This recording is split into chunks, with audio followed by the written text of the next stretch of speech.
Okay, so tonight's talk is called New Moon on the Wane, the Curse of the Curlews. Now, for those of you that are aficionados of all things stellar, you will almost certainly have picked up immediately on the fact that a new moon can't possibly be on the wane, on the grounds that a new moon has to wax before it can become full and then be on the wane. So clearly, this is not a talk about the phases of the moon as such, but there's a bit of a clue in the second part there, the curse of the curlews. So obviously, this is going to be about curlews. Now, at one point in my life, I was musing about what sort of a bird I would most like to be if I could be changed into a bird. And I'm afraid the answer came out as a swift. But since swifts are not waders, clearly I'm not going to be talking about them very much this evening.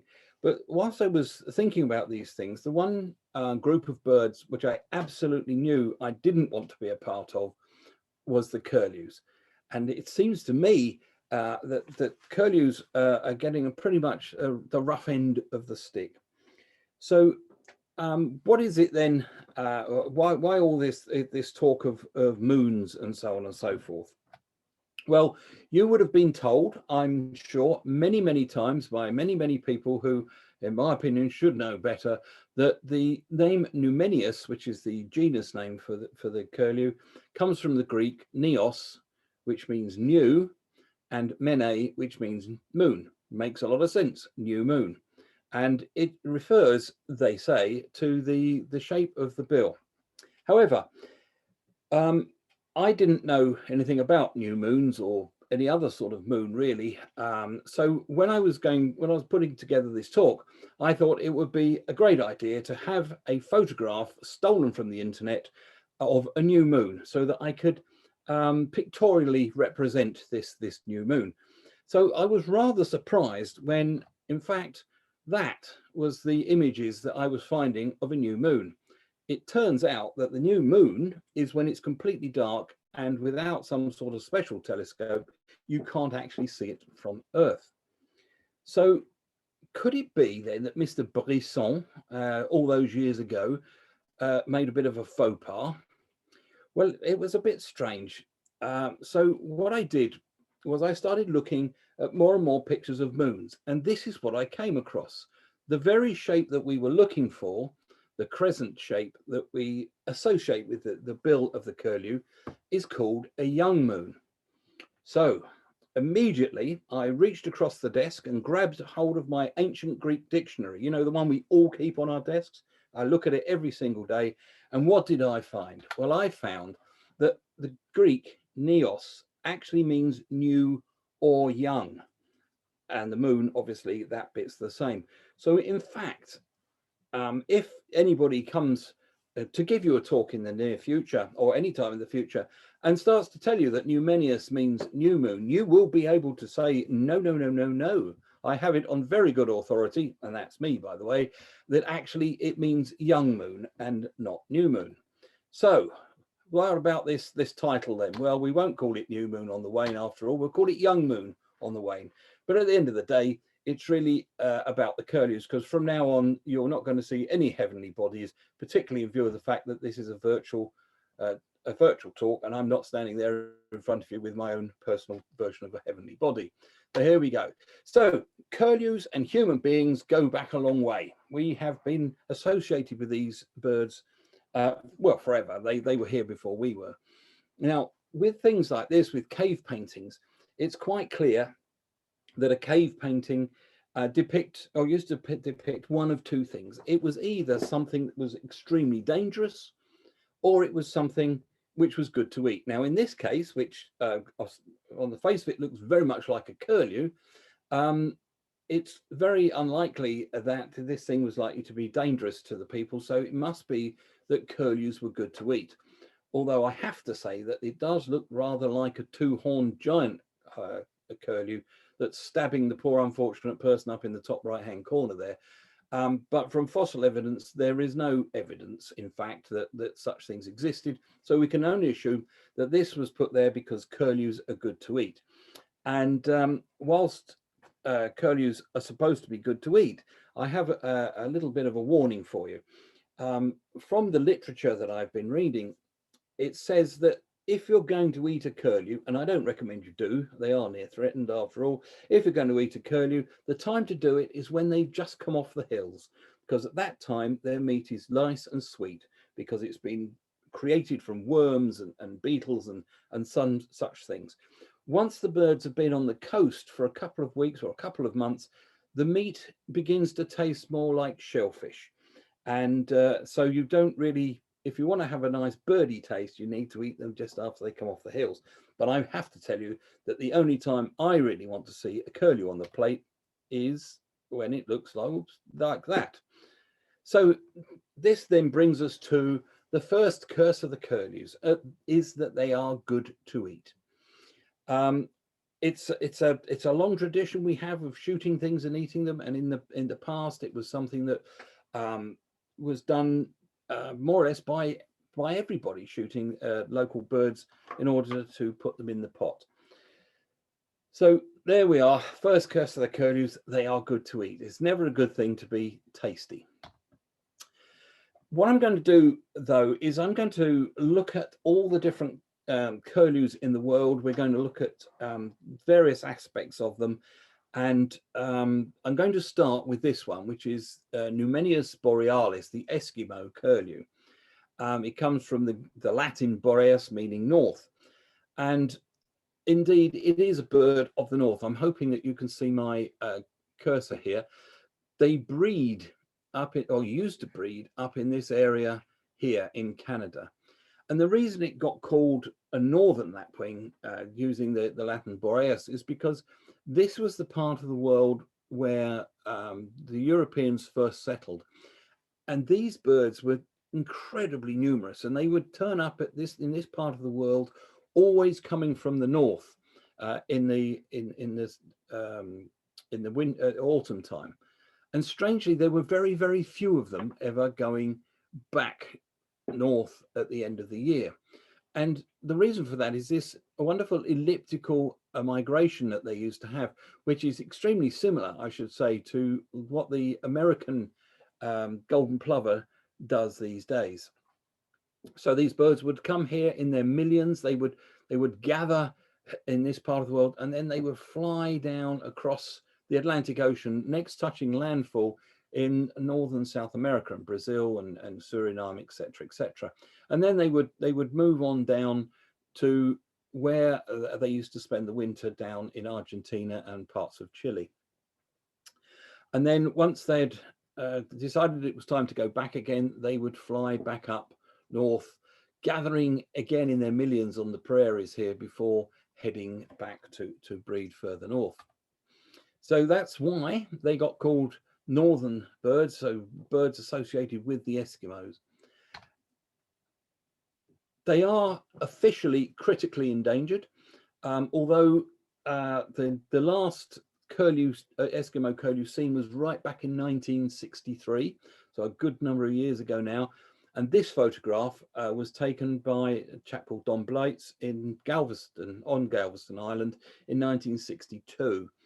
The last one that was seen in 1963 is the last proven example.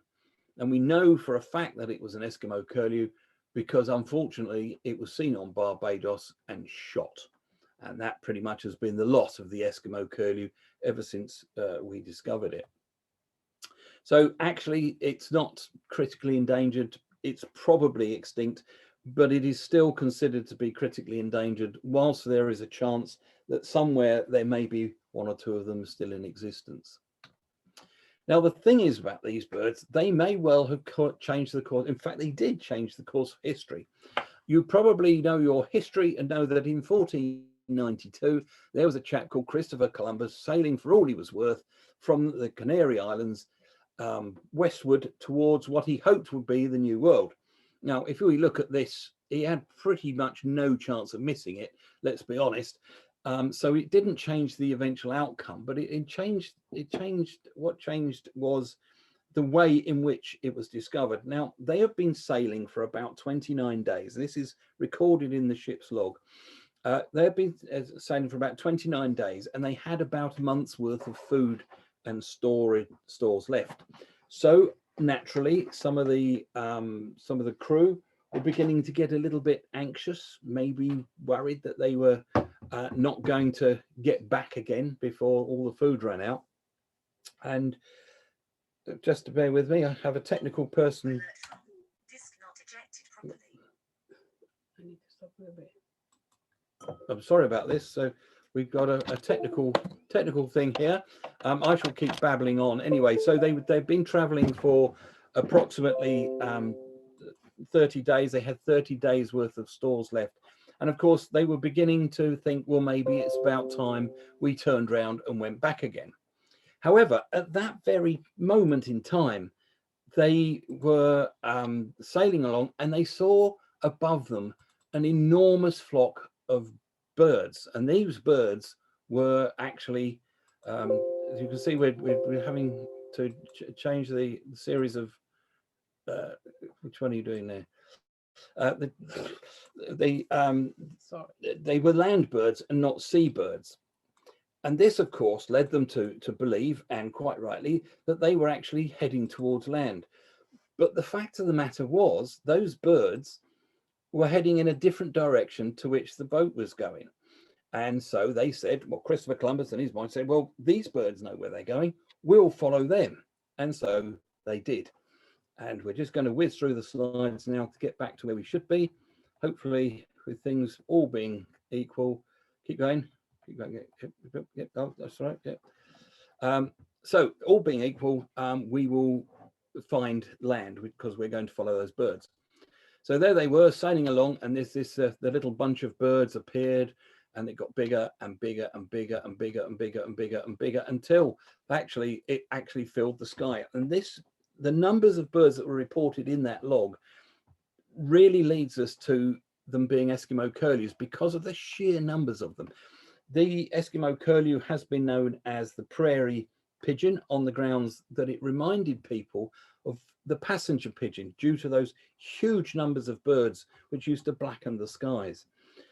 So there it was. That is why Christopher Columbus, instead of heading straight across and ending up in Florida or Georgia or the Carolinas or somewhere like that, he changed course to follow those birds. And where did he end up? He ended up in the Caribbean. And in fact, I'm not sure if you know this, I was shocked to find that actually Christopher Columbus never landed on continental America in his entire lifetime. He spent his whole time bimbling around in the Caribbean, which isn't a bad gig to have, really, let's be honest. So the only slight doubt that there might be that this was in fact Eskimo curlews is that in those days, the American golden plover had huge numbers of birds as well, very, very many more than we have these days. But just the sheer numbers that were mentioned in the ship's log leads us to believe that in fact they were Eskimo curlews. So there's a kind of sad irony to the fact that if it was the Eskimo curlew that led Christopher Columbus to discover the Americas, it was that discovery, the Europeans arriving in the Americas, which caused problems.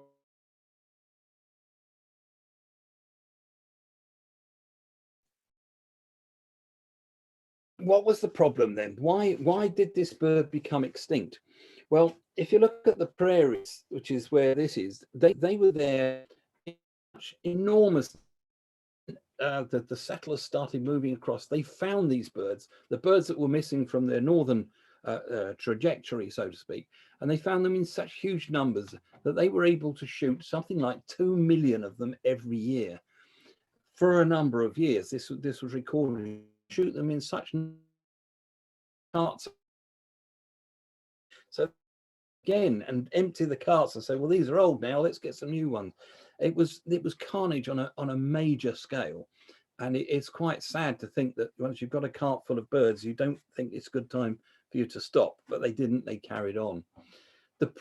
excuse me, the prairies were reduced they are now reduced by 96%. But of course, that was when the prairies started to be dug up. They were changing the environment. The Eskimo curlews depended on the prairies and the ecosystem there for survival to get further north. And the other thing was that the Rocky Mountain locust, which was their staple diet, which of course occurred in plague proportions every year as locusts do, that became extinct. But it didn't become extinct because of what was happening on the prairies. In fact, they should have been doing better because the Eskimo curlews were disappearing. In fact, there was one valley in California, I think it is, where these little animals bred, and it was from there that they erupted in such huge numbers. And something happened in that valley to cause this creature to become extinct. And so now the Eskimo curlews were not only being shot in huge numbers, they were losing proper environment for them to survive in, and now they were losing their main staple diet. So it wasn't just the shooting that caused the end of these birds. And of course, they were still hunted on their wintering grounds, where they would have occurred in huge numbers as well. And the wintering grounds would have been changed also into cattle grazing, which again wouldn't have been very, very useful for the birds. It changed the environment from the natural environment that they were used to. Have any of you ever read this book? I wonder, The Last of the Curlews. If you've not read it, it is worth a read. It's by Fred Bodsworth. It's obviously about the Eskimo curlew, and it is written in a very sympathetic way, and it's really quite harrowing in some respects. But it's definitely worth a read because it is written in such a way that as you're reading it, you can't help but have that hope, that faith that maybe, just maybe, of course, there is an Eskimo curlew or two out there, and they will meet and they will be able to breed again. But of course, you know, reality is that is not likely to happen. But it's well worth a read if you can get hold of a copy. To give some idea of the attitude of people at that time on the coast there, this advert was placed in a newspaper. Shorebird hunting season is here. Rapidly vanishing fowl may be found on Long Island and Jersey coast. So even though you know these birds are rapidly vanishing and that they only may be found, it still gives you a good reason to go out and try and bluter them and blast them out of the skies, which I find particularly sad. So to do with hunting, the second curse of the curlews then. What is the second curse of the curlews? Well, it's curiosity killed the cat. Well, it also was curiosity killed the curlew. They have a habit. If you're a shooter, and I've read about this in all sorts of different species of curlew, they all have the same habit. If they're flying past you as a shooter in a flock, you just fire aimlessly into the middle of the flock, and inevitably you will take down some birds. Those birds will either fall to the ground dead, or they will fall to the ground injured and be flapping around. Now that is the point at which, if you're a curlew, you would have thought they would think, this isn't a good place to be, I'm going. They would disappear, hightail it over the horizon. But they don't. They see this happening and they don't understand it. So they go round in a big circle, big arc, and then come back and go down to see what has happened to their brethren, their kinfolk. And in doing so, of course, they bring themselves back into range of the gunner, who can then take a bite out of the next lot. And countless times I've read people rejoicing in the fact that they've taken out an entire flock of curlews in this way. It's really quite hard to read that sort of thing. You have to remember that at the time that this was happening, people didn't have the same idea that things could become extinct, that they could disappear, particularly when you're seeing them in such huge numbers. So moving on to the next species, that is the slender-billed curlew. Numenius tenuri rostris, tenuis slender, rostrum beak. So that's a pretty good name for them.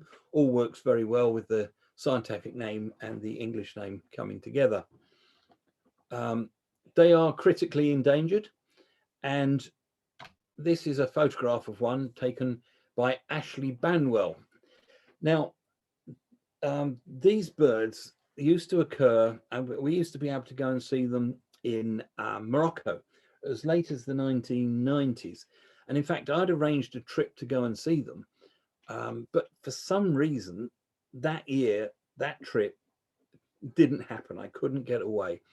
And the next year, the same thing happened, the year after that. And then the year after that, there were no more slender-billed curlews going to Merzeygerga in Morocco. They had disappeared, they'd gone. And there have been one or two sightings since.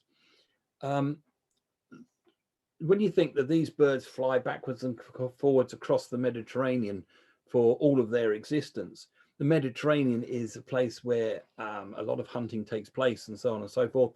So it is extremely hazardous for them. So it's not surprising that they would have disappeared.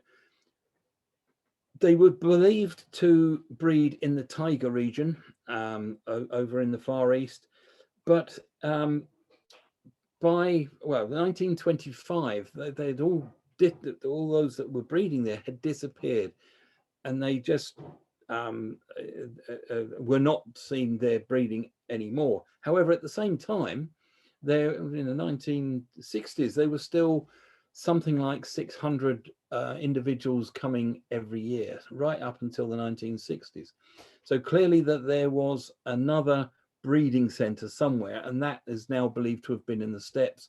And of course, we know that the steppes, like the prairies, have been systematically taken apart pretty much for agriculture. And it would seem that unlike the sociable lapwing, which did manage to adapt to farming, these birds probably didn't, and that is why their decline has been so precipitous, so to speak. Now, the last known record was of one in Hungary in 2002, and this is a depiction by a very good artist, Szabolcs Kokai, who's a friend of ours. He decided to paint this to represent that last known Eskimo curlew, not Eskimo, slender-billed curlew. This is it here. These are Eurasian curlews. There is, ever since the birds disappeared from Morocco, there has been much doubt placed on many of the sightings of these birds. And it's quite interesting that the wording given to this last record is not "this is the last record known." It was "this is the last record of this bird accepted by a National Rarities Committee," which kind of smacks to me that the people that wrote it, they had to accept it because the Rarities Committee did, but they probably didn't feel terribly confident in the decision, which is a bit of a sad thing, really. So is this bird extinct? Well, it's extremely likely. It's another one of those that's still critically endangered because there's a chance that they're still there. But if you think about it, the number of people with binoculars and guns come to that in Europe. Surely if these birds were still flying backwards and forwards across Europe and the Mediterranean, they would definitely have been seen again and photographed, because everybody's got a camera these days. Now, I want to ask you, I can't get an answer, but a short time ago, there was well, actually quite a long time ago now, there was a program on the telly called Between Clouds and Dreams. And it was about China and about looking after spoonbill sandpipers and children getting involved in conservation. It was actually a very, very good film. But there was one line in that which was actually pretty much a throwaway line that really hit home to me, and I thought they should have made much more of it. So I've been making something of it ever since. And that is the following: death is a part of life. Extinction is quite another thing. It is the end of birth. And that is what we're talking about when it comes to the extinctions that are looming these days with all our waders, the ones that are closing in on such things. It is because they are unable to replicate the adults. They're quite long-lived birds, and if they're not breeding, that the lack of young birds is hidden by the fact that these older birds are living for a long time. So we still got curlews. When they then fall off a cliff, suddenly we discover that there are no young birds to replace them. The top bird in this picture is the Eskimo curlew. It's the only way I'm going to get to see one as a museum skin, the British Natural History Museum, and the other is a slender-billed curlew. So that's all rather upsetting and sad.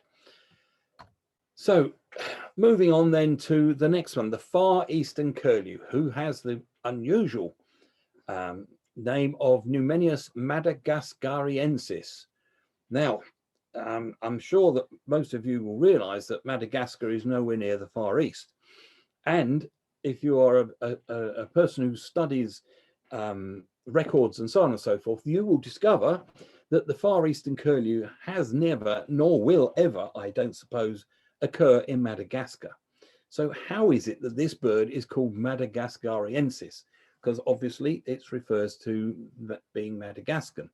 Well, it's all down to a chap called Linnaeus, who, it must have been one of those Friday night jobs where he had a long week, and he was supping an ale or two, or perhaps a glass of wine, and he misread a label. The label said Makassar, which is what is now Sulawesi.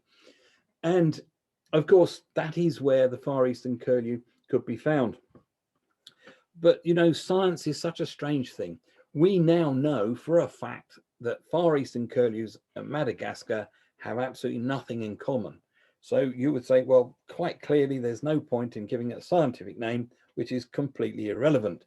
However, the way it works with science is that if a distinctive taxon has been given a name by, whether it's the genus or the species, the very first one that discrete taxon's been given must always be referred to. So unless we can find somebody who described Far Eastern curlews before Linnaeus, and when he did all his work on this in 1766, it will always be known as Madagascariensis, which is a little bit sad, really.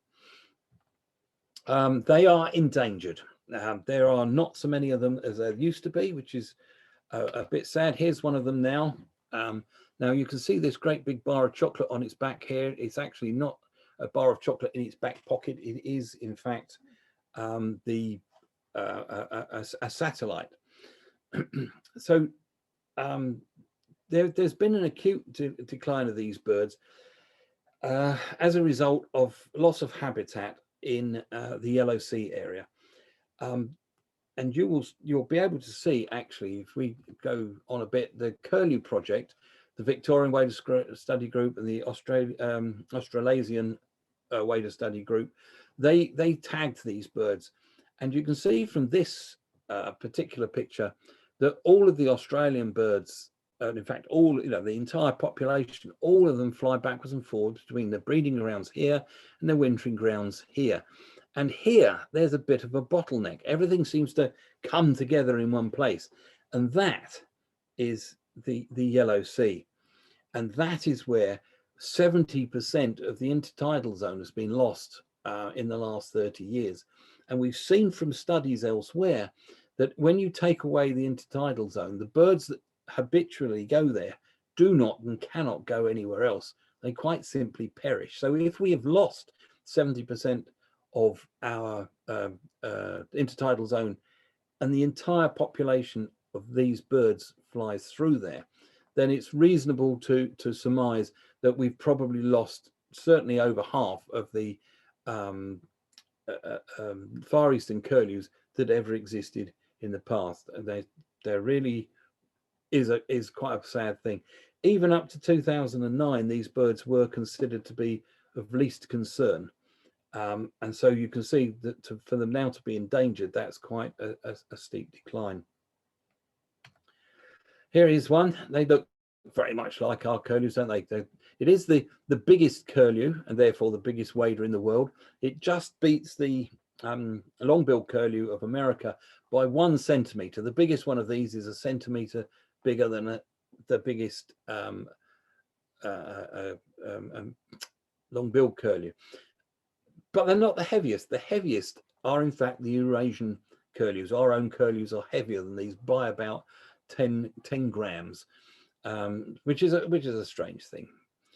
And there you are. They look pretty much, as I say, like ours. If you saw one of those, you probably wouldn't look twice at it until it flew. And then you would notice that they don't have white on the back here. They are a big, very big brown bird. And here's one in a flock of Eurasian curlews, just to give you some idea. I'm pretty sure you've all spotted it by now. It's that one there, the big brute in the middle. But I wonder, what about collective nouns for curlews? What do we think of collective nouns? Well, there's a number, and some of them are understandable, some of them not so much. The first one, curfew.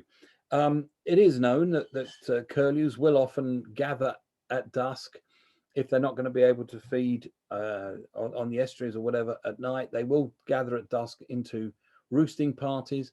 So I think, therefore, curfew is actually a pretty good name for it. There are some people who think that some wag was looking through a lexicon and saw that curfew and curlew were extremely close in the spelling, and they thought that that would be a good reason to call it a curfew. But I rather favor the idea that it's because they gather at dusk. A herd, well, in this case, they look a bit like a herd. They're a bit of a roughly put together, but on migration they do form proper V shapes and fly in straight lines, as you would expect. And then there's head and salon, which really takes some thinking about.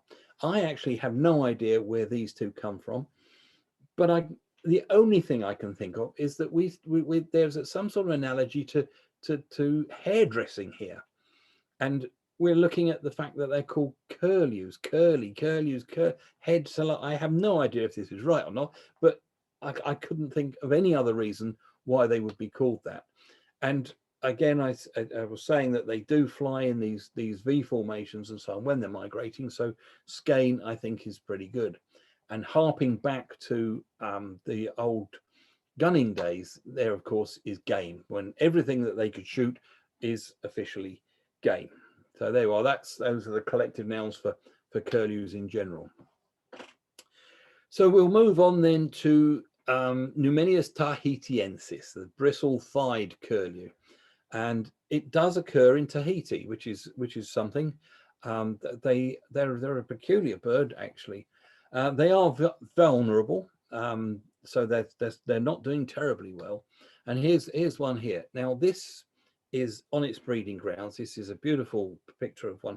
They're actually very attractive birds. There's only about 7,000 of these birds in the world. They've never had a big population, and it's quite remarkable to think that when the bird was discovered back in Captain Cook's days, it was when they used to go to the Polynesian islands and places like that, because this is where these birds winter. They breed in Alaska, and they all disperse, leave Alaska, and head down to the South Pacific Islands where they winter. And that's where they were discovered back in, as I say, in Cook's day. It wasn't, well, when one of these turned up the end of the 19th century, it was in Alaska. That was the first time that people started noticing that they were there, and it wasn't proven until around about then that they even bred there. Previous records from Alaska were all thought to be vagrants, but it turned out to be their breeding ground. But even then, the first nest wasn't found until 1948, which is quite recent, really, if you think about it. What I want you to look at in this picture, though, is these absolutely super pristine, lovely primary feathers. Obviously, the thing that they need in order to fly. Well, the reason I've pointed those out to you, and I want you to know that this is one of those Pacific Islands. Look at all the rubbish that's on the beach there. But what I want you to concentrate on is that is a single primary there. All the other ones are missing. There's a few dodgy secondaries there. So uniquely among waders, this bird will, when it's on its wintering grounds, when it molts all its flight feathers at the same time and renders itself flightless. Hello, Puss. Renders itself flightless, which is a pretty dodgy thing to do. But of course, when these birds evolved on these islands, there were no predators, so it was a logical thing to do. It wasn't such a weird thing to do after all. But with man coming, they introduced all sorts of predators: dogs, cats, rats, mice, all sorts of things, which meant that these birds then suddenly became vulnerable.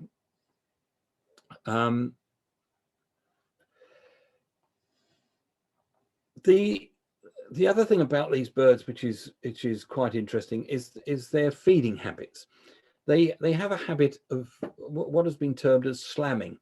They'll grab hold of a crab, and they'll just if it's too big to swallow whole, they will swallow them whole if they can. If it's too big to swallow whole, they'll keep just slamming this this crab onto the floor, not on the soft sand, but on corals and stones and things, until they break up, and then they'll eat the pieces. So they're really quite a vicious bird. They eat other birds' eggs as well.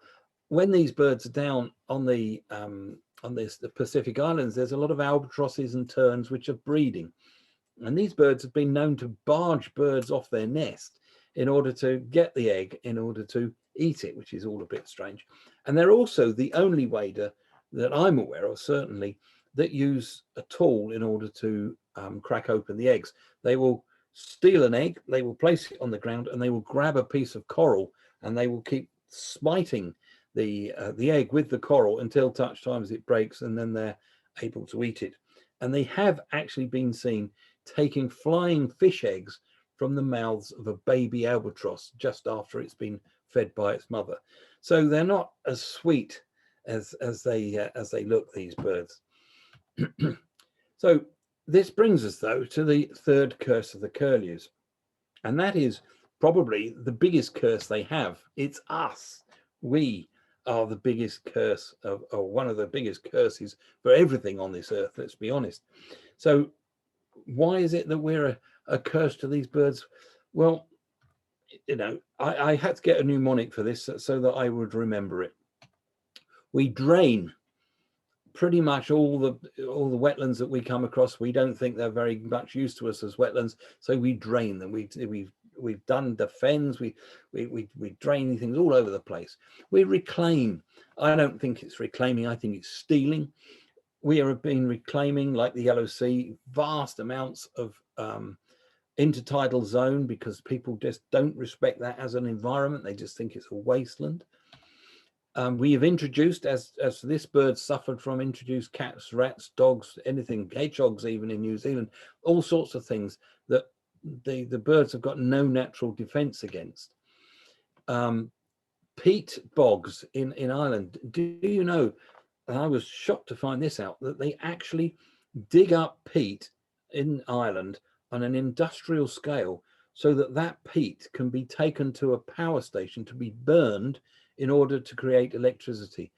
This is 2021. What on earth is going on with that? That is absolutely appalling.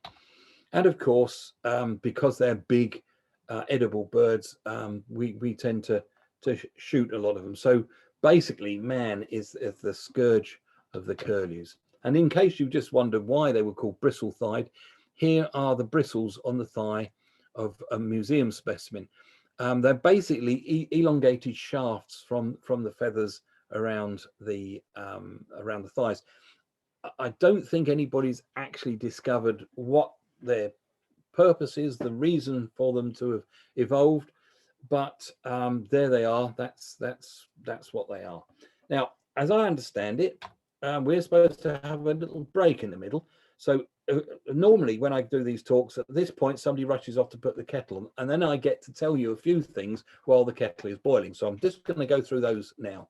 And one of those is that these birds, these leucistic birds, are, you would have thought, pretty vulnerable. They're pretty obvious. They would be, you would think, sort of vulnerable to predators and so on. Would be able to pick them out at a long distance.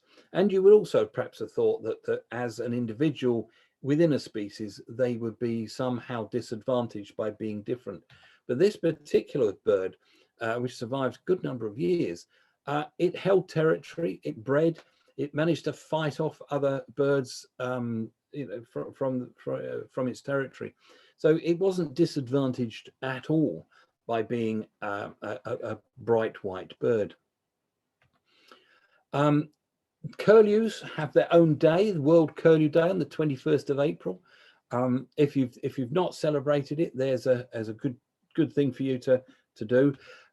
Back in the days when we used to actually have events and so on, Bolton Castle used to have a curlew festival. They did it for a couple of years, and that was quite a fun thing to go to too. And this chap, his name is Peter Cowdrey.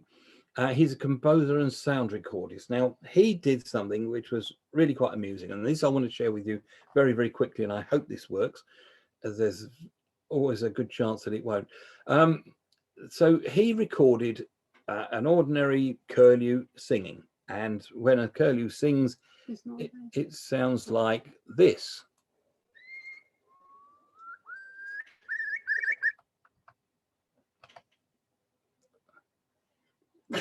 Okay. Okay, I've just had some technical help from my technical advisor, who has completely shall we carry on? This is what they sound like.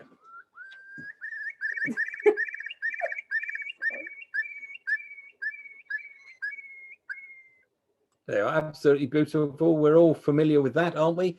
And we know that that's what the curlew sounds like. Now, he took this and then he slowed it down 10 times. And we're going to get to that in a moment, we hope. I'm not sure, really. Go on, try about there. Go for it.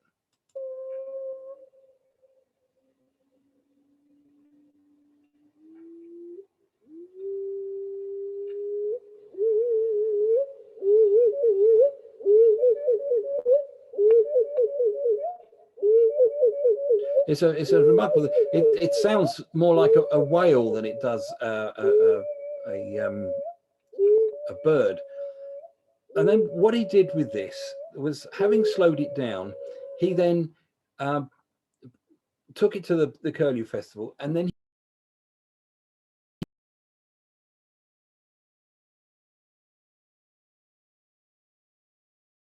what we had been.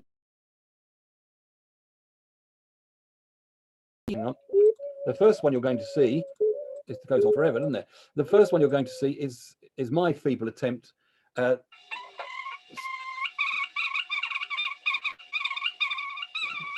I was close, let's be honest. And then there's Elise's.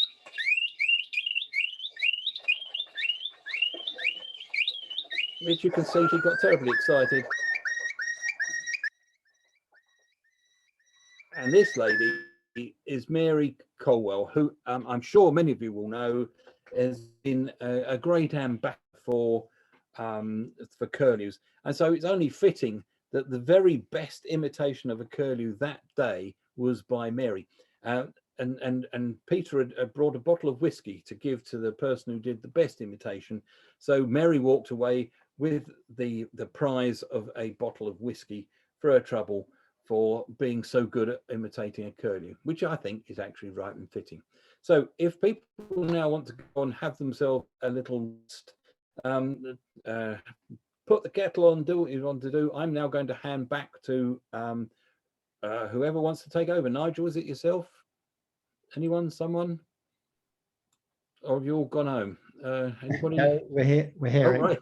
Yes. Thank you very much. Thank you very much indeed, Rick. That's fascinating so far. Loads of amazing facts. Rather sobering and harrowing at times, though. Well, indeed, much of it so far, sadly. So I'm glad you finished that section on the delightful sound of the curlew that thankfully is still quite familiar to us here on Anglesey and in some parts of mainland Wales, though less so than it was There's probably no more than, I don't know, 8 or 10 pairs breeding on Anglesey at the moment, which is a sad reflection of the way Anglesey has changed in its farming, etc. But luckily, where the RSPB are managing reserves like Corsthigga, we can still hear that bubbling sound, which is so evocative of spring. It was lovely to hear that reduced in frequency, quite remarkable. As you say, very whale-like is a good way to describe it. I love it when sound technicians play with bird song and reveal the reality of it. It's quite remarkable. Jean, have you got a question? An observation, but I'd appreciate Rick's comments really. They fly over Menai Bridge here, and they come in the evening to the mudflats just off the Cadnant Road, behind some of the small islands down from Bangor Pier. They come there in the evening. I used to count over 100. I feed ducks in the morning, and I count them then when they take off to fly back, I think, to Maltraeth. So are they local birds that stay in this area or not? I would think if you're, I'm not muted, am I? No, I would think if you're seeing 100 of them, it's unlikely that they're all local birds. But of course, some of them will be. I mean, the birds, most of the curlews will breed inland on moorlands or in meadows and so on and so forth, and they repair to the coast in the winter.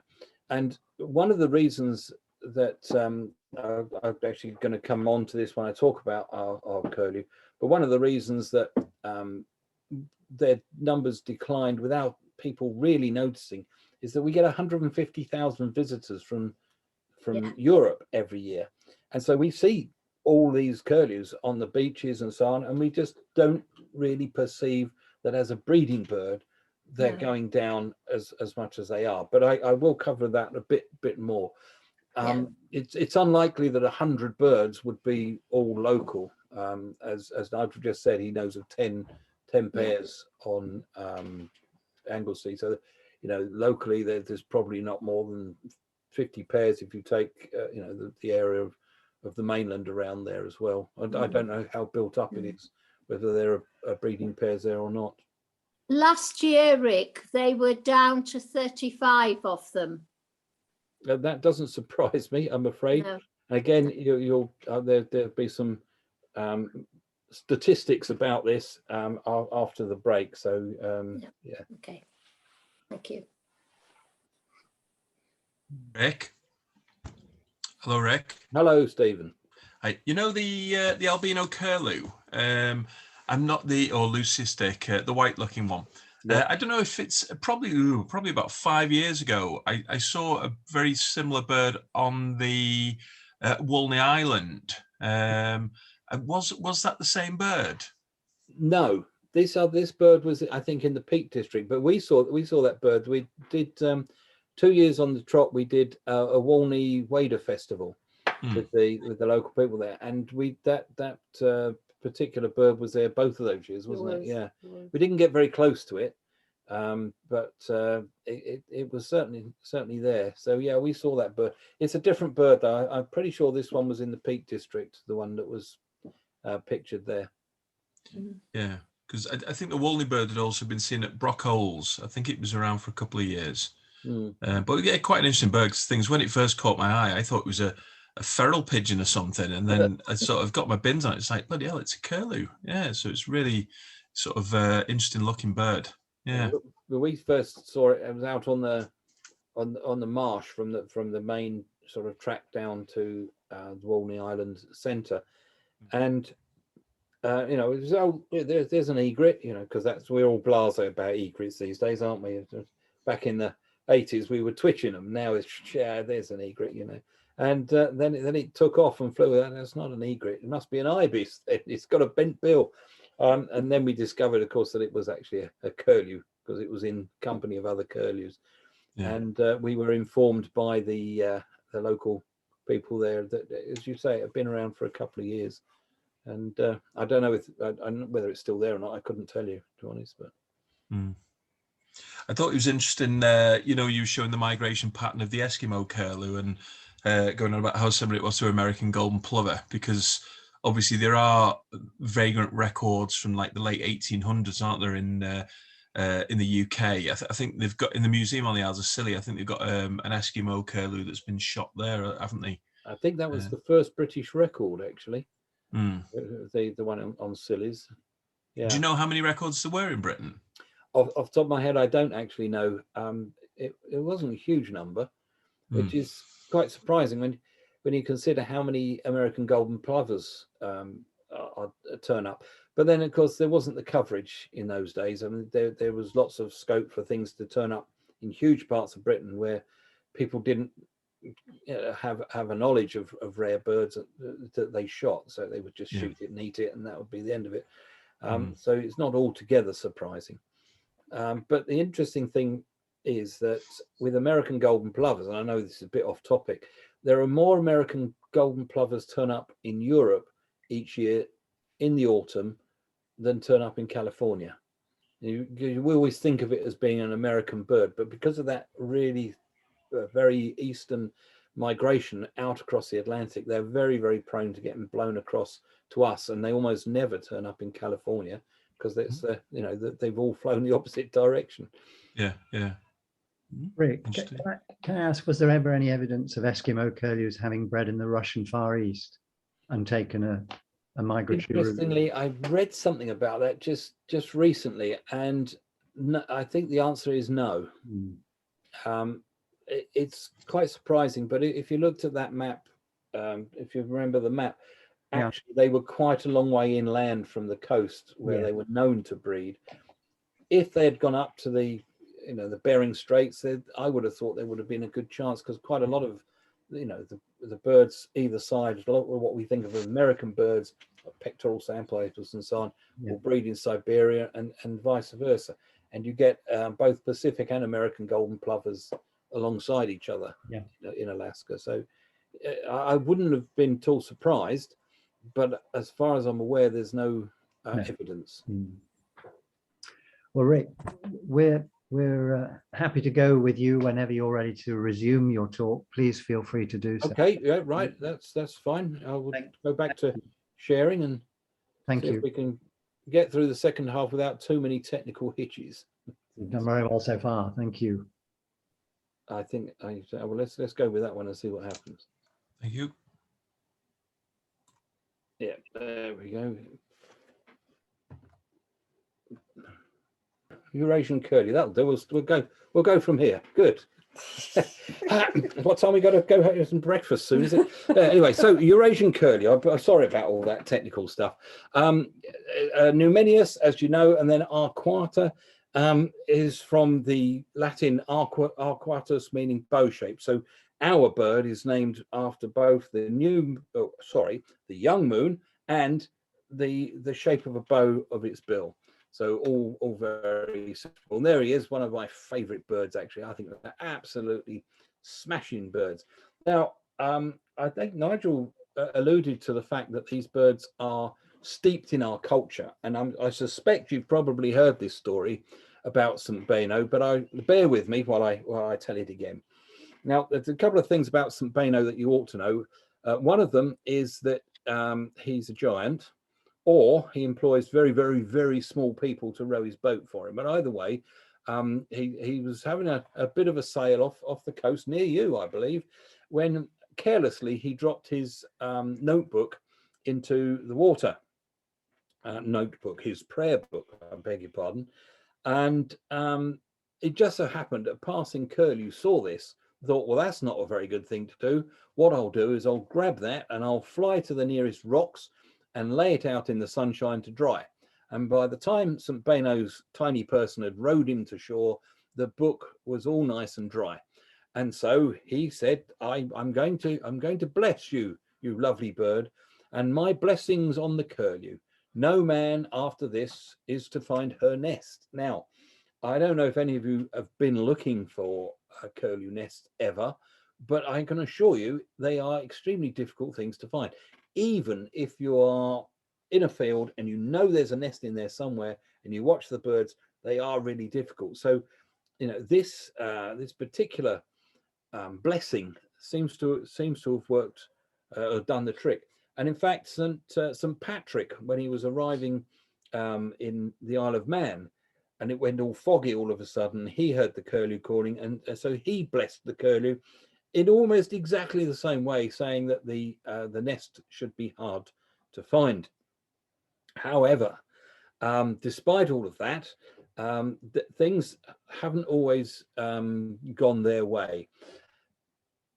A chap called W.B. Yeats wrote this poem.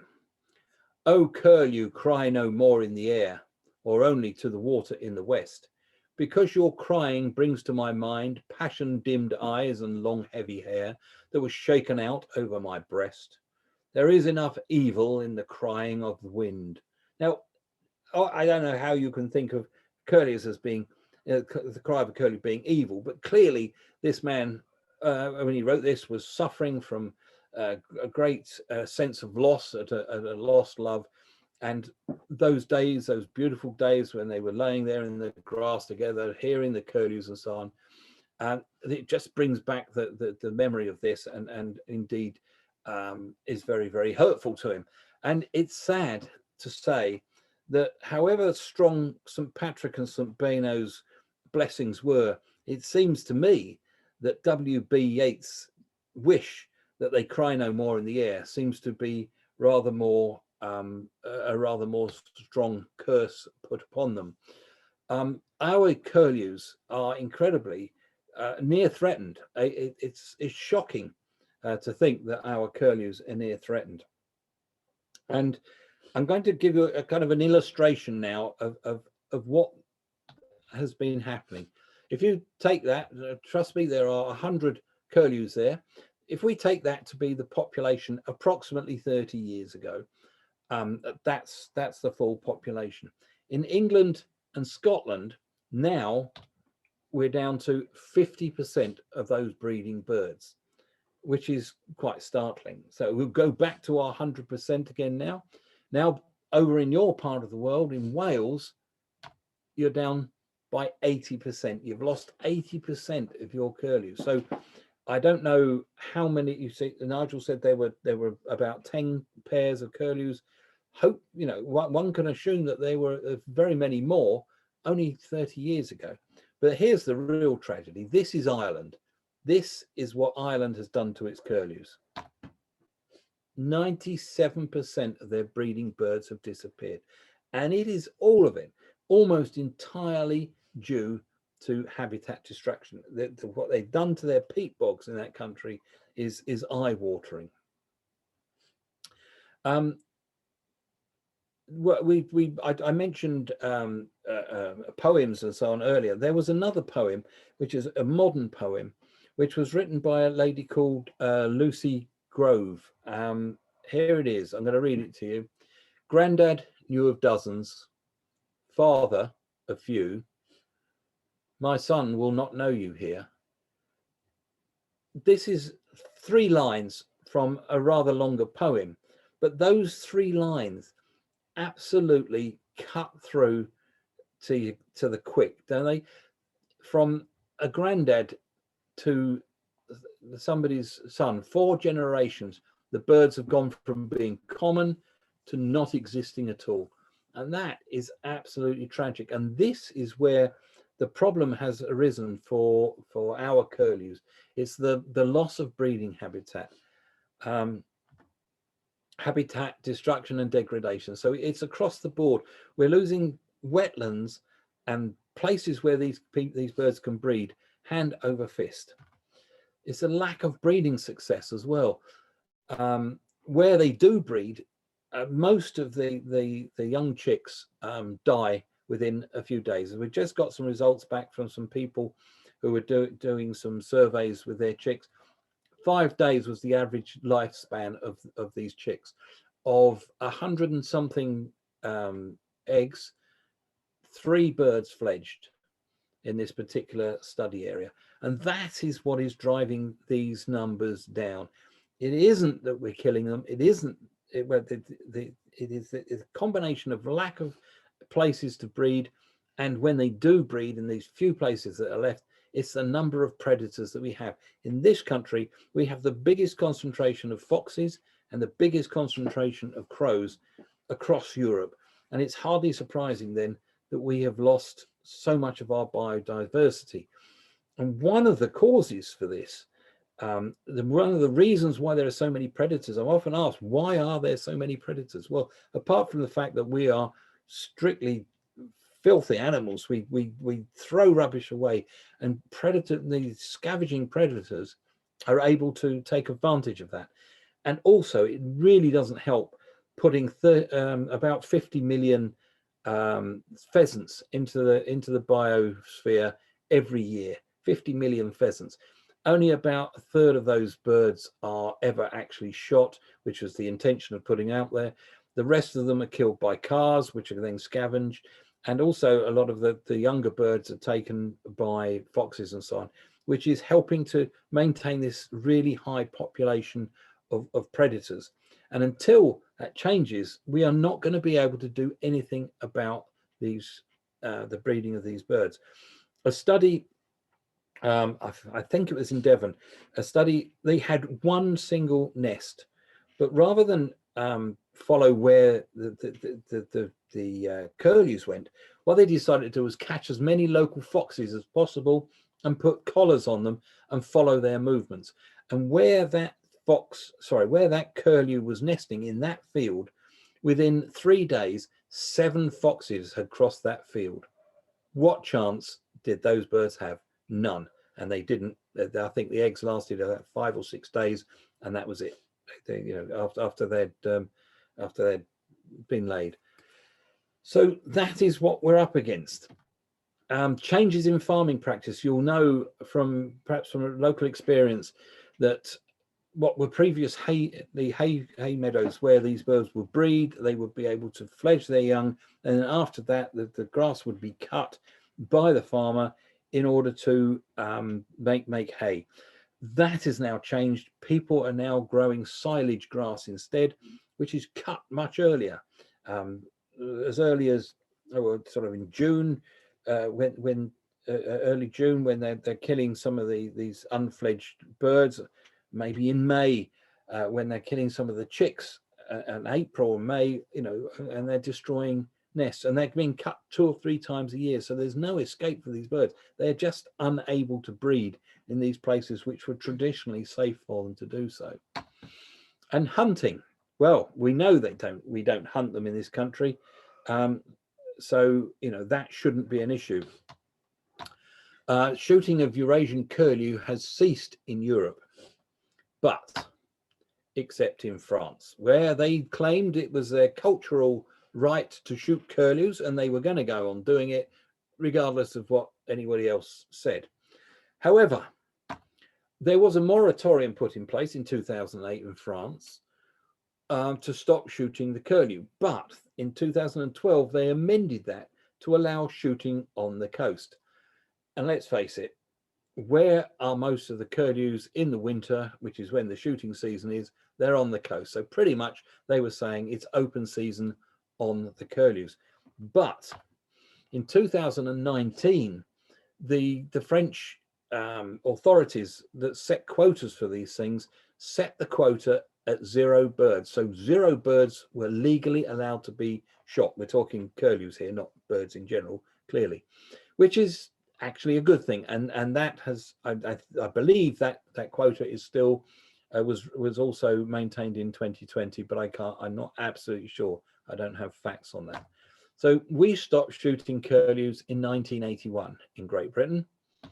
In Northern Ireland, it was 2011, which is pretty late. And in Ireland itself, it was 2012. So is it any wonder that with the depletion of their habitats and with continued shooting till only 10 years ago, that these birds suffered quite so much as they did? And it is in relation to hunting that I'm going to bring up the 4th curse of the curlews, and that is bravery in defense. This was first discovered apparently in Kent. The gunners down there in Kent, they may notice that whenever a fox ran across the saltings or anywhere near where there was curlews, all of the curlews would gather together and they would mob that fox. And they would mob that fox like Billy-O. They would give it a really hard time, and they would follow it and follow it and follow it and follow it and follow it until they were pretty much out of sight. And so they knew that these birds were tenacious. They would stick to these foxes until they had pushed them away from harming them. So these clever old gunners said, well, if they chase a fox, surely they're going to do the same for a dog. So they would set their dogs off into the marsh. All the curlews would chase the dogs. They would all come gathering around the dogs. The hunters would then call their dogs. The dogs would come bounding back towards them. And at a given signal, a particular whistle, the dogs would lay flat and the guns opened up and took out all the curlews that have been so bravely defending themselves against this predator. They have no defense at all against a predator that has a 12-bore shotgun. And unfortunately, that is one of the other curses of the curlew. We'll go on now to talk about the American long-billed curlew. Americanus, it occurs in America, so that's all pretty good. That's fairly standard. Hang on, oh, wait a minute, it's of least concern. But it's all right. There is a caveat. They are decreasing. Well, you know, they're curlews. What would you expect? This is the breeding area where they were first discovered, when people first started finding long-billed curlews for science. This is where they used to live. And unfortunately, they disappeared from Michigan and then Illinois and then Wisconsin and then Minnesota and Iowa and Kansas and East Nebraska, Manitoba, Saskatchewan, North and South Dakota. They haven't actually been declared as extinct in those states just yet. They think there may be one or two left, but they used to be a common bird. So to all intents and purposes, they've disappeared from them as well. So you can see here, they've lost, getting on for, if that's gone as well, pretty much half of their land. Of course, it's the prairies again, isn't it? It's the prairies that have been changed irrevocably. So they're being driven west by the new wagon trains of industrialization and change in farming practices. And of course, as I said, 96% of the prairies have disappeared. So these birds have been in some sort of trouble. There he is. Isn't it beautiful? Absolutely beautiful bird. I just love this cinnamon underbelly. They're super birds. Now, looking at that, you would think long-billed curlew. Well, it's not really that long, is it? It's not that much longer than ours. Well, this is a male. And the reason I can say that is because males have shorter bills in curlews, and indeed in many waders species, the males are smaller than the females. Not all of them, notably the ruff, but certainly in the curlews. And so that is a female. You can see how long that bill really is. That is quite extraordinary. And it beats me how they manage to hold their heads up with that great thing hanging off the front of their face. But they are absolutely beautiful, and they use these things in a remarkable way. You would think, well, perhaps where's he having a little dig around here, because this is a male, so he's having a bit of a dig around. And once he has had this dig around and he finds something, he feels something with the end of his bill, he'll grab hold of it and then he'll brace himself and he'll give an almighty tug, and out will come, well, what looks like a crab to me there. He will then trot off with that crab, and unfortunately we didn't take a picture of the next bit. They wash the crab in the water there before swallowing it.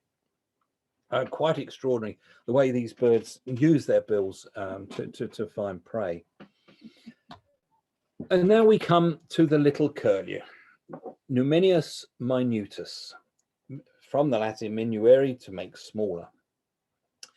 Now I'm a little bit concerned about the little curlew. There he is, a super little bird. They look apparently very much like the Eskimo curlews did. So if you want to imagine what they look like, that's pretty much what they look like, and that's what they would have looked like in flight. So they're very, very similar, quite short-billed, dainty little birds, lovely, lovely birds.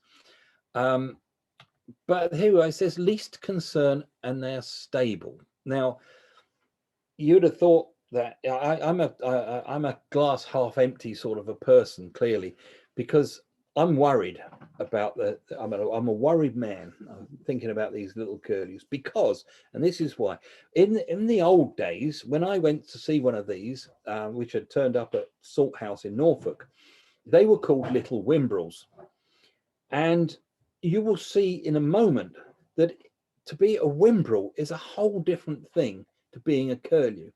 The Wimbrels are doing fine. They're not great, but they're doing fine.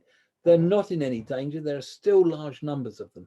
And so I worry that this bird changing its name from little Wimbrel to little curlew may be a step too far, a death knell, if you will, for this bird. It should be still little Wimbrel. So the fifth curse of the curlews, possibly, could it be? It's in the name that if you're a curlew, you're in trouble. If you're a Wimbrel, by and large, you're okay. So let's investigate this. Eurasian Wimbrel, Phaeopus. This comes from the Greek phaeos, meaning dusky brown, and pus, meaning foot, which is presumably where the expression pussy footing comes from. Ha ha. I'm here all week, folks. Now, least concern. No caveat. There's nothing behind it. They are of least concern. There's huge numbers of these birds breeding across a wide range. And there we are. There's the classic Wimbrel. Lovely looking birds with the classic head pattern there. I'm sure I don't need to show you this, the differences between them, the bill shape and again, the head pattern there. But these birds they do remarkable things. Now, the Eurasian Wimbrels, this is a Eurasian Wimbrel that winters in Australia, and that is I can't remember which one it is. I think it's the purple one. I can't see it on here. That's its migration route. So these two birds here, the yellow one, I'm pointing to it in my hand. How silly is that? The yellow one and the purple one there, they were KS and KU. They traveled along very, very similar route. This one got a little bit carried away going off over here to end up breeding very, very close to each other, which you can't see, unfortunately, here in the Arctic. It's quite remarkable the distances that these birds actually fly. But there's this. Oops, sorry, I'm going to go back to this photo. The reason this photograph was taken by this Jian Lin chap was when the bird stopped. I think it was in Taiwan. They notified one of their colleagues who lived there, and said, "Listen, KS has stopped on your estuary." So they sent Jian Lin out to look for him, and amongst all the Wimbrels that were there, he eventually came across and photographed this particular individual. And I think that I know a lot of people don't like color ringing of birds and all that goes with it, but I think that making these birds individuals adds to the enchantment of them for a start, but it also adds something to the conservation imperative. Because if you think of Wimbrels in general, there's a lot of them and they fly from there to there, and that's what they do every year. When you look at it as an individual, you can see the route that it took. You can see it at a certain point along its path. It somehow brings home to you that these are individuals who go through hell on earth in order to just go for all that way north just to breed. And that, of course, is the very, very reason for them to exist and to survive. So I think that it's very important that we are able to look at individuals in this way. I go back through there again. So here we are. This is your Wimbrel. Now they all have other names. They're quite good names. Titterel is one of their names, and after the call. Maybird is another one, because in the south coast of England, that is when in May when they used to start arriving, and it was the gunners really that called them Maybirds. They also had the same name for Godwits, because they would come through at that sort of time as well. But one of the other names, and again this goes back to the cultural side of things, is the Seven Whistlers. it was supposed that the seven whistlers, 6 of them, would travel at night looking for the 7th. And should they ever find that 7th whistler, then Armageddon would take place. It would be the end of the world and we'd all be in trouble. The reason this bird was thought to be the 7 whistlers is because if you think about it, we very, very scarcely would hear those birds flying over. So they would be something that would happen only occasionally, only every now and then, to people who didn't know anything about birds. I mean, these birds are heard calling over London as they fly south and north, during the migration season. So, they would have been heard during their migration at night and people wouldn't have known what they were. So the superstition grew up around them. So if you ever find yourself in a position, as we did on Fuerteventura, you come across the 7 whistlers, you want to make sure you've got all your Redshanks in a row, because otherwise I tell you what, we had a terrible flight home. I didn't think we were going to make it. And I was putting it all down to these boys. Anyway, so superstitions aside, that is the story of the 7 whistlers and the Whimbrels. I've often wondered, and people have often asked me, why it is you very rarely see curlews and Whimbrels together. They don't associate. They're very, very closely related. So why don't you see mixed flocks of these things very often? In fact, I've never seen one. So I think an answer was given to us one day when we were on Hilbury Island in the Dee estuary. We'd been watching 3 or 4 Whimbrels on this rocky beach, when all of a sudden this curlew arrived, and it didn't start feeding or anything. It sort of bimbled about a bit, looked a bit agitated, and then it made a beeline for this Whimbrel here. You see the Whimbrel's looking at it, so, oh God, here comes trouble. And here it is, this is trouble. He made a beeline for this bird, and he chased it and followed it and leapt at it and pecked at it until eventually the Whimbrel said, I've had enough of this, and he took off and flew further down the beach. Whereupon the curlew then set his sights on the 2nd Whimbrel and did exactly the same thing, and then the 3rd, and then the 4th, until they'd all gone. And then at that point, he then went back to where he had originally landed here and started to feed quite contentedly. So if anybody ever asks you why you never see Whimbrels and curlews together, it's all down to the curlews. They're a bit tough on their cousins, I'm afraid.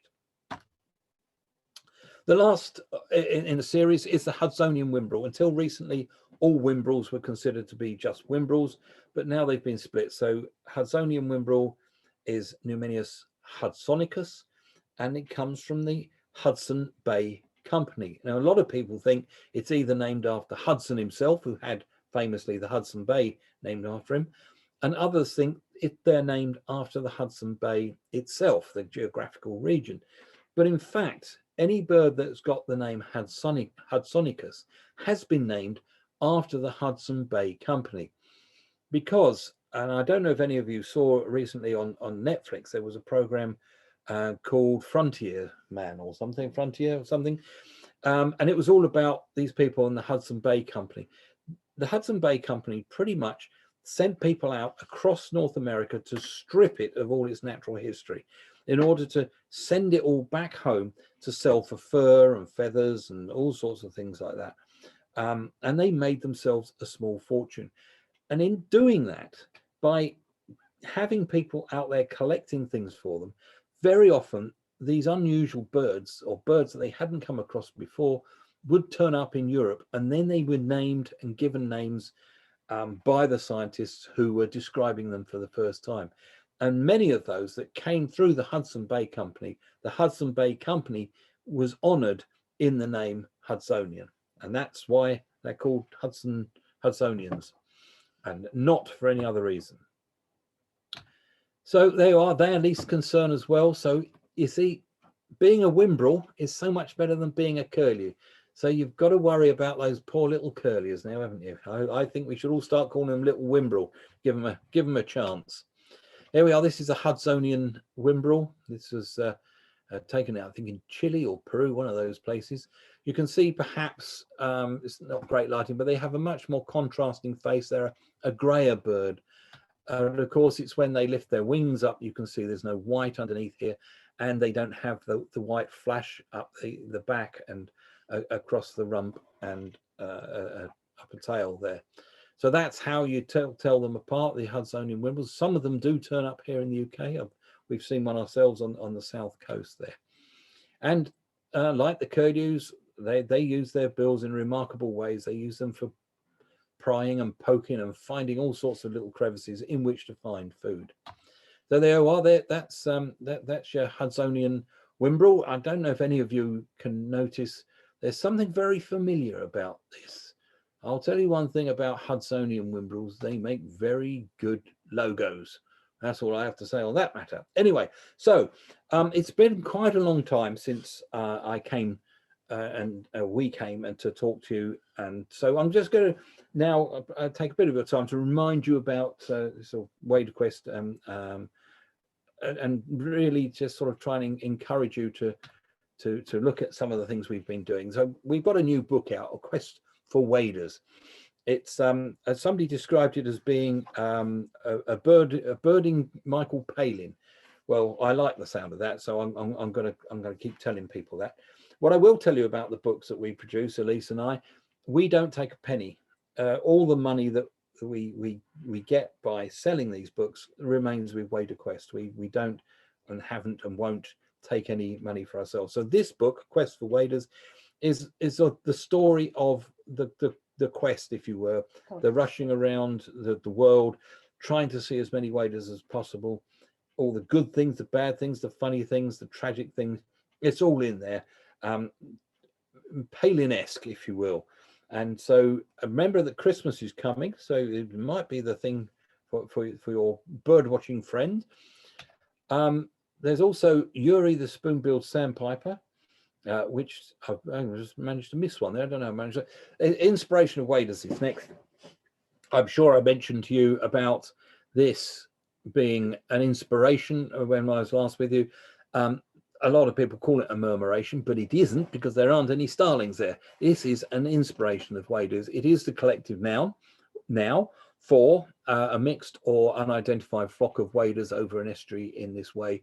And it's grown from the fact that this book, in fact, is all about how waders have inspired music, literature, art, culture in general, poetry, also myths and legends, even the Guinness Book of Records. But if you want to know how that works, you'll just have to buy the book, won't you? Hard sell stuff here, you know. Anyway, so that's what this book is. Even George W. Bush gets a mention in this book, and it's really bizarre the way he gets a mention. So then there's the kids' book, 6 to 11-year-olds, £7.50, Yuri the Spoon-billed Sandpiper, which basically follows Yuri the Spoon-billed Sandpiper, this one here, from being an egg through to being an adult bird with his own chicks. But it's that first migration, and it's to really try and teach the children that it's a really tough life for these little birds. And the reason we wrote these books in the first place was, in fact, to the idea was that they were going to be translated into the languages of the countries that live or along the route of the spoon-billed sandpiper, in order that the kids would be able to see them. And I'm very proud to tell you, I'm not sure where it's down here. It's actually happened. This has now been translated into Chinese, and 2,000 copies of this book have now been put out to schools along the China coast to try and help to educate the youngsters into the tough life of these little birds. So we are immensely proud of that. So please forgive me for blowing our own trumpet on that one. If you're a badge collector, we have new ones. The new ones, unfortunately, £3 each. All the old ones there will be £2 each. And people have often said, what is it that we get if we become a friend of WaderQuest, join up and pay you our dues and so on? Well, the answer has always been absolutely nothing. And actually, it still is absolutely nothing free, because if you are a member, you can become a friend of WaderQuest. You can now buy this exclusive badge entirely for members only. But you have to buy it, because we don't give anything away, because we think that the waders are much more deserving of your money than you are. So there we are. That's really what it's all about. And so we're still, from the last time I came to see you, I'm sure this was the price, we're still at 2 Costa coffees a year, not a week, not a month, but a year, £10. And that's all it would cost you to make yourself eligible to buy one of these wonderful, beautiful badges. So Wader Quest is the natural home for wader lovers. We're passionate about our waders. If you are too, come and join us and find out more if you want from our internet, waderquest.net. Thank you, the Bangor Bird Group. Now back to you, Nigel. Well, thank you very much indeed, Rick. That was splendid. And it was a talk that I guess a lot of us have been looking forward to, because you know, we love curlews, and we're lucky enough to see them, as Jean intimated, happily in good numbers in the winter, less happily, much rarer in the summer. But they're with us, and they're such an evocative bird. What was splendid tonight was the way that you put the Eurasian curlew in perspective with the 8 other species, which ranged from the harrowing accounts of the species that are no longer with us to the less concerning ones towards the end, including the Wimbrel, which very happily seems to be holding its own. And that was great to get that global perspective, which you brought really keenly to our living rooms this evening, both with your individual direct experiences and your review of other people's work. I really enjoyed seeing the comparative illustrations of the different species. That was really helpful. And your descriptions of their behavior, etc., was really very instructive and revealing. And then the connections with folklore and traditions, not just in this country, but further afield, all helping to imprint on us just how significant this group of birds has been, particularly, I think, in Northern Hemisphere folklore and tradition. But of course, you effectively showed that these birds are truly global, and those migration patterns that you described very well with the maps, etc., as well as the descriptions, just really reveal these are some of the world's longest traveling organisms.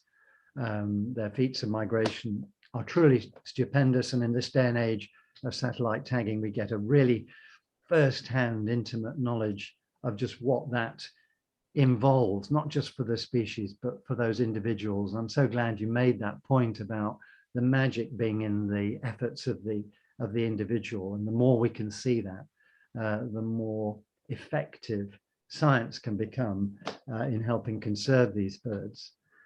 You're a great communicator, and it's good to see that not only can you talk about them, that you and your wife write about them so effectively. Just wonderful to see that Yuri has been translated into Chinese, and that epitomizes your approach, I know, of getting to the heart of the communities where these birds occur is absolutely crucial in their conservation. And much strength to your arm in continuing with that. And I hope that Yuri becomes as popular in China as I know it is in many other countries. So you covered so many things. Thank you very much for bringing in all the aspects that affect curlews, the hunting, which has been particularly in the past so destructive, the loss of habitat, which continues to be the major worry, and shame on all of Europe really for not taking this to heart sooner. And it's of some relief that here in Britain we're now beginning to see the errors our ways, and perhaps changes in land use will happen just in time, but they need to happen very quickly. To this end, Julian Hughes from the RSPB has inserted something in the chat box, which all of you can look at when we finished, which is a plea for help with recording the numbers of breeding curlews in North Wales next spring, between April and June. And if you could help with this, it would, I know, really be appreciated by Julian and the RSPB, so we can get a better angle on where we are with curlews at this critical time in North Wales. So please go to the chat box and and get the email to request further information for that. Thanks, Julian, for bringing that up. I think I'd also like to congratulate you on your website, Rick, because it's brilliant. It's got so much there for anybody with an interest in waders, not just curlews, of course, but the full range. It's really well laid out, some good information behind each of the species, and lots more information on the projects that you're involved with globally. So all it remains for me to do is to thank you and your very able technical assistant there, Ellis, for making sure we've had a wonderful evening. Thank you, Ellis. It really has been a great pleasure. It's good to see you again. We hope that we will see you in person sometime in the not too distant future. That would be very nice. Yeah. We've had a great evening, Rick, and I hope that many people listening this evening will take even greater interest in waders and become part of Wader Quest's global ambition. Good luck to you with all your interests and efforts, and thank you. Thank you very much. You've made me blush, Nigel, I have to say. It's very, very good of you. I wish my knowledge of technology was as good as my knowledge of waders, really, because it would have made for a smoother evening. But thank you for persevering with us. No, my pleasure. Oh, it was well worth. Brilliant. Yeah, thank you very much, Rick. Good night. Thank you very much. Bye-bye now. Good night. Thank you. Thanks a lot, Rick. Thanks, Alice. Thank you. Bye. See you again. Thanks. Bye. Bye. Bye now. Bye.